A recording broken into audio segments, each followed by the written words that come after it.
Hello students, good morning. कैसे हो आप लोग? स्टार्ट करते हैं आज का लेक्चर। आज के लेक्चर में हम देखने वाले हैं आर्म बस टेक्नोलॉजी। ओके, आर्म कंट्रोलर में जो आर्म हमारा बेसिक कंसेप्ट है उसमें बस कैसे ऑपरेट होती है, कौन सी बस। ठीक है, अभी बस आप नाम जानते हो कि बस का काम क्या है। तो एज द नेम, बस का काम होता है एक जगह से दूसरी जगह पे कंटेंट को ले जाना। ठीक है, तो सेम जैसे प्रोसेसर में भी ये वही काम करती है कि एक जगह से डेटा लेती है, दूसरी जगह पे उसको पहुंचाती है। whether it is memory to memory transfer, whether it is memory to external device transfer, whether it is external device to memory transfer, or it may be memory to processor or processor to memory transfer। जहाँ कहीं पे भी data transfer की बात आती है तो वो टाइम पे बस का काम आता है। अभी बस मतलब क्या? It's a bunch of wires, ऐसी कोई फिक्स नहीं होता है। Okay, it's a bunch of wires. एक जगह से दूसरी जगह पे कंट्रोल सिग्नल्स और डेटा सिग्नल को लाने का और ले जाने का काम जो करती है, दैट इज कॉल्ड बस। ठीक है, तो आम जो हमारा आर्किटेक्चर है उसमें कौन सी बस यूज होती है। जब वो इन्वेंट हुआ था तब कौन सी बस यूज होती थी। अभी जो रिसेंटली ट्रेंड आए हैं उसमें कौन सी बस यूज होती है। ओके, तो देखते हैं बस का ओवरव्यू कि हमारी बस कैसे काम करती है। ठीक है, embedded systems use different bus technologies to connect various peripherals। embedded system आपको मालूम है कि embedded system मतलब क्या, कि कोई भी ऑटोमेटिक डिवाइस कि जो हार्डवेयर और सॉफ्टवेयर के कंट्रोल में काम करती है। ठीक है, ऑटोमेटिक काम करती है मतलब जो भी आपने सॉफ्टवेयर लिखा है उसके हिसाब से हार्डवेयर काम करेगा। तो जिसमें बेसिक ब्लॉक डायग्राम एम्बेडेड का देखा जाए तो उसमें होते हैं sensors, processor and output devices. तो सेंसर जो डेटा लेता है, प्रोसेसर उसको प्रोसेस करता है और डिसीजन लेता है और उसके अकॉर्डिंग आउटपुट डिवाइसेस को ऑपरेट करता है। ठीक है, that is the simple embedded system. तो हर एक एम्बेडेड सिस्टम है उसमें से जो ये सेंसर्स और वो सब लगाए हैं हमने, तो ये सेंसर डेटा देता है प्रोसेसर को, प्रोसेसर अपने अंदर अलग अलग जो यूनिट होते हैं उनको डेटा ट्रांसफर करता है, उसके अकॉर्डिंग जो डिसीजन लेने हैं वो एज अ आउटपुट जाएंगे प्रोसेसर के, और वो डेटा जो जनरेट हुए हैं कंट्रोल सिग्नल्स के फॉर्म में जाएंगे आउटपुट डिवाइस और पेरिफेरल्स को। ठीक है, तो पेरिफेरल्स मतलब क्या, कि पेरिफेरल्स मतलब आउटपुट एक्सटर्नल डिवाइसेस। ठीक है, they are may be input, they are may be output. Okay, ऐसा जरूरी नहीं है कि हर बार आउटपुट डिवाइस ही पेरिफेरल्स के जैसे काम करे। दूसरी किसी डिवाइस के जो हमारे मेन प्रोसेसर के साथ कॉम्पिटिबल हो रही है उन डिवाइस का कनेक्ट करना, that is called peripherals. That devices are called peripherals. तो अलग अलग टाइप की जो एम्बेडेड सिस्टम्स होती है वो पेरिफेरल्स को कनेक्ट करने के लिए अलग अलग बसेस का यूज करती है, अलग अलग बस टेक्नोलॉजीज का यूज करती है। द मोस्ट कॉमन पीसी बस technology is the peripheral control interconnect। Okay, peripheral component interconnect जिसे बोलते हैं हम पीसीआई बस। ओके, जो हमारा कंप्यूटर होता है उसमें से आउटपुट डिवाइसेस और इनपुट डिवाइस, जनरली हमारे पास कंप्यूटर में तो कीबोर्ड, माउस, स्पीकर्स, मॉनिटर, ये सब पेरिफेरल्स कहलाते हैं। तो इन सबको कनेक्ट करने के लिए मोस्ट कॉमनली हर एक पीसी में जो यूज होता है दैट इज पीसीआई बस। ठीक है, it connect such devices as a video cards and hard disk controllers to 86 processor bus. ठीक है, वो 86 के साथ वीडियो कार्ड्स क्यों चाहिए? ग्राफिक्स कार्ड जिसे बोलते हैं, कि to provide sufficient graphics on the monitor. तो ऐसे video card, LAN card, hard disk मतलब मेमोरी, तो इन सबको मेन प्रोसेसर के साथ कनेक्ट करने के लिए पीसीआई बस का यूज होता है। ठीक है, अगर ये कनेक्शन नहीं होगा तो प्रॉपरली ये कनेक्शन नहीं होगा तो ये सिंक्रोनाइजेशन में काम नहीं कर पाएंगे। और ये अगर सिंक्रोनाइज में काम नहीं कर पाए तो हमारा जो कम्युनिकेशन है उसका कोई मीनिंग ही नहीं रहेगा। This type of technology is external and is built into a motherboard of PC. आपने देखा होगा कई बार मदरबोर्ड अगर आपने ओपन किया है तो motherboard is made up of not only a processor. Okay, उन सब में क्या होता है, प्रोसेसर के साथ अलग अलग स्लॉट्स होते हैं जिसमें आप चाहो तो अलग अलग डिवाइसेस को, अलग अलग कार्ड्स को कनेक्ट कर सकते हो। ठीक है, मतलब कि प्रोसेस मदरबोर्ड क्या है, एक प्री डिफाइन कनेक्टर है कि जब कभी भी अगर आपकी कोई रिक्वायरमेंट है तो आप एक्सटर्नल डिवाइसेस को या एक्सटर्नल कार्ड्स को, लैन कार्ड हो या ग्राफिक्स कार्ड हो, ऑडियो कार्ड हो, ठीक है, वो कार्ड्स को डायरेक्टली कनेक्ट कर सकते हो। आपको डिवाइस कनेक्ट कर रहे हो वो टाइम पे सोचने की ज़रूरत नहीं है कि भाई इसको मैं कैसे कनेक्ट करूँगा या फिर उनकी कंट्रोल बस या उनकी डेटा बस को कैसे इसके साथ कनेक्ट करूँ। वो सब प्री डिफाइन होता है और उनके लिए अलग से सॉकेट दिया ही होता है। ठीक है, you just have to put a device on a motherboard.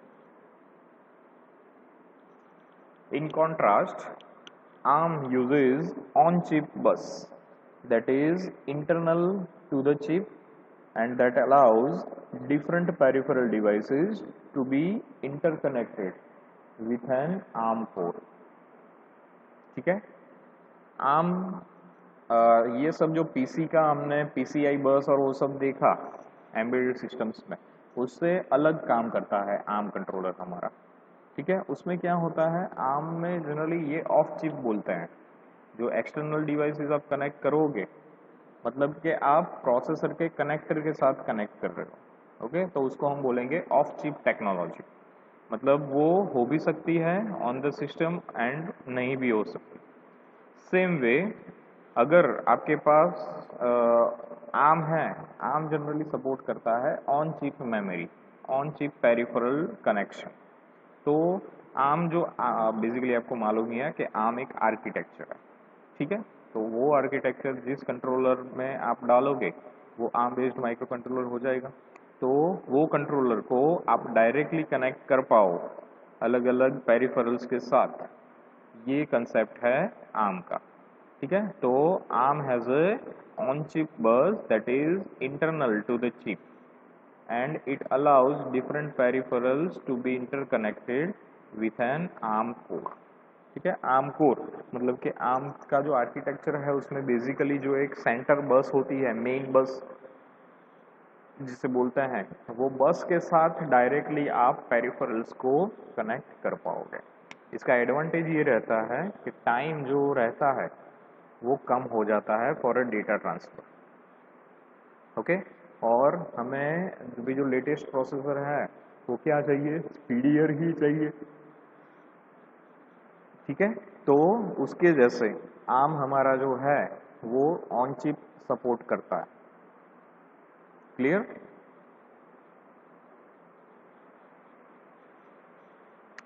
The embedded micro controller बस आर्किटेक्चर जो हमारा मेन टॉपिक है, एम्बा जिसे बोलते हैं, Advanced Microcontroller Bus Architecture AMBA was introduced in 1996 and has been widely adopted as the on-chip bus architecture used for ARM processor।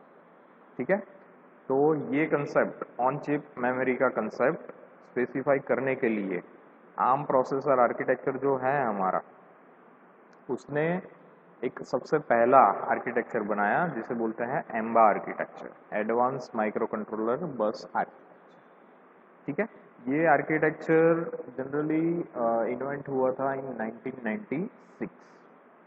Okay, it's a first ARM based processor. Okay, ARM based architecture. ये architecture ARM architecture अलग है और बस का architecture अलग है।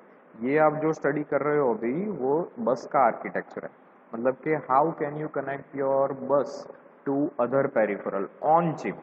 Okay, मतलब it should be directly connected to the ARM core, ARM processor के साथ वो डायरेक्टली कनेक्टेड होगा।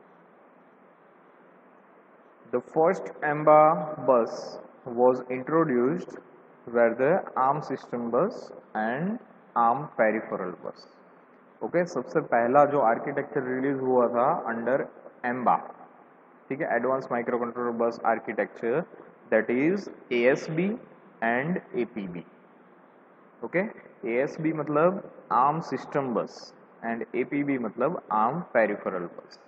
जनरली ये दो ऐसे आर्किटेक्चर ऑफ बस थे कि ASB जनरली वाइडली यूज्ड होता था कि सिस्टम के इंटरकनेक्शन के लिए, मतलब मेमोरी, IO डिवाइसेस और प्रोसेसर, इन तीन को कनेक्ट करने के लिए ASB यूज होता था, while APB is used to connect external devices, external peripherals with the ARM core.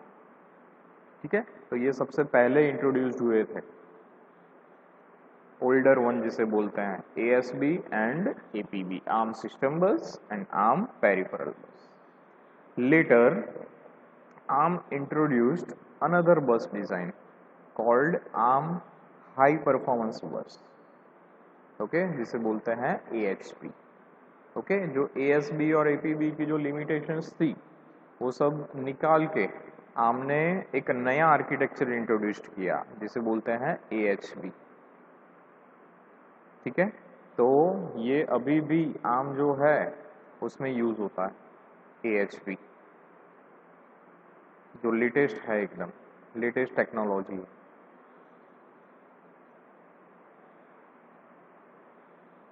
Using AMBA, peripheral designers can reuse the same design on multiple projects. Okay, AMBA introduce करने का फायदा क्या हुआ, what is the advantage?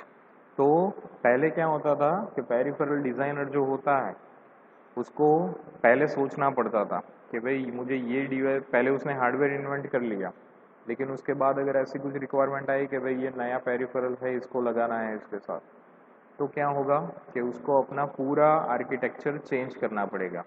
मतलब जो external device अभी लगानी है उसके लिए डेटा बस अलग से निकालनी पड़ेगी, कंट्रोल बस अलग से निकालनी पड़ेगी, एड्रेस बस अलग से निकालनी पड़ेगी.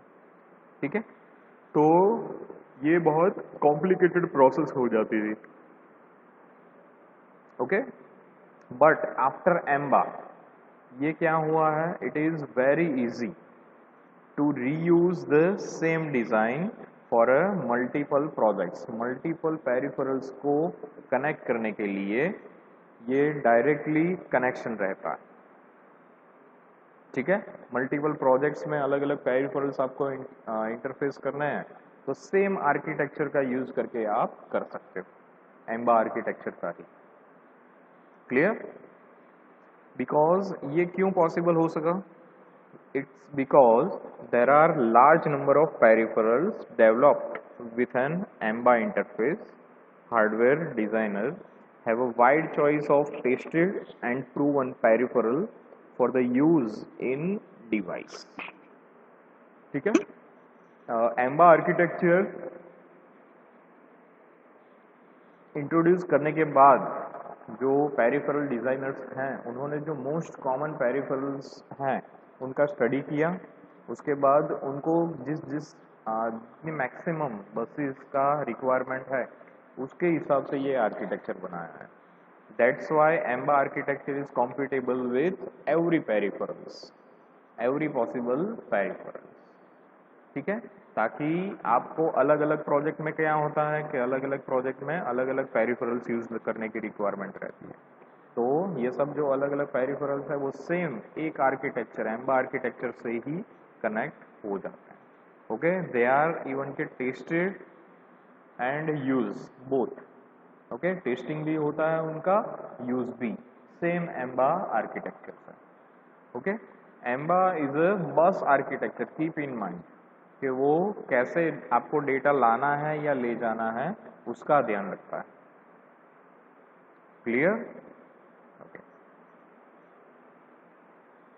This plug and play interface for a hardware developer improves availability and time to a market. Okay? ये क्या है, प्लग एंड प्ले इंटरफेस भी बोलते हैं इसे, क्योंकि यहाँ पे सेम आर्किटेक्चर में जो भी पेरिफेरल्स है वो डायरेक्टली इंप्लीमेंट हो जाता है. ठीक है, और उसका कनेक्शन रहेगा डायरेक्टली आर्म कोर के साथ। ठीक है, तो it's very easy to connect कि अगर कोई नॉन टेक्निकल पर्सन है उसको भी आप बोलोगे तो वो कनेक्ट कर देगा। ओके, एम्बा आर्किटेक्चर के साथ पेरिफेरल्स को। इससे फायदा क्या होगा? अवेलेबिलिटी बहुत ही ज़्यादा रहती है। ठीक है, क्योंकि ये एम्बा आर्किटेक्चर है वो कॉम्पेटिबल है एवरी पेरिफेरल्स के साथ, तो इसकी अवेलेबिलिटी बहुत ही ज़्यादा रहती है। And time, it saves a time for a market.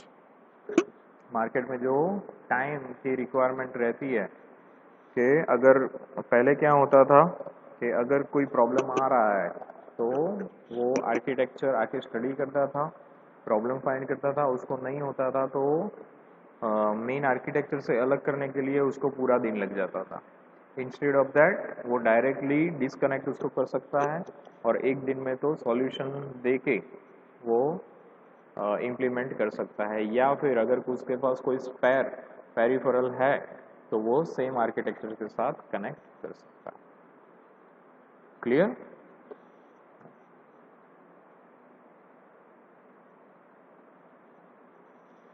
Typical ember based MCU. Okay, जो हमारा एडवांस माइक्रो कंट्रोलर बस आर्किटेक्चर है वो किस किस माइक्रो कंट्रोलर्स को सपोर्ट करता है? This bus provide high bandwidth interface between the elements that are involved in the majority of transfer.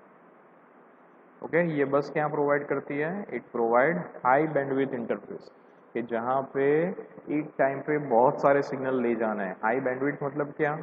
कि more number of signals transferred at a time. Okay, more number of signal transmit as well as received, okay, via this bus. तो high bandwidth interface between the elements, elements मतलब जो हमारा sender है और receiver है। Sender generally हमारा processor और receiver is a peripheral. कई बार पेरिफेरल से भी डेटा प्रोसेसर में लाने की ज़रूरत रहती है। तो ये सब जो एलिमेंट्स हैं उनके बीच का ट्रांसफ़र हाई बैंडविड्थ वाला होता है जनरली। तो हमारे जो माइक्रो कंट्रोलर्स जो इन्वेंट हुए हैं एम्बा बेस्ड, उनकी भी बस की विड्थ बहुत ज़्यादा होनी चाहिए। ठीक है, that is the one indication for a ember based MCU. Also, it is located on a high performance bus, is a bridge to lower bandwidth the APB, where most of the peripheral devices are in the system are located.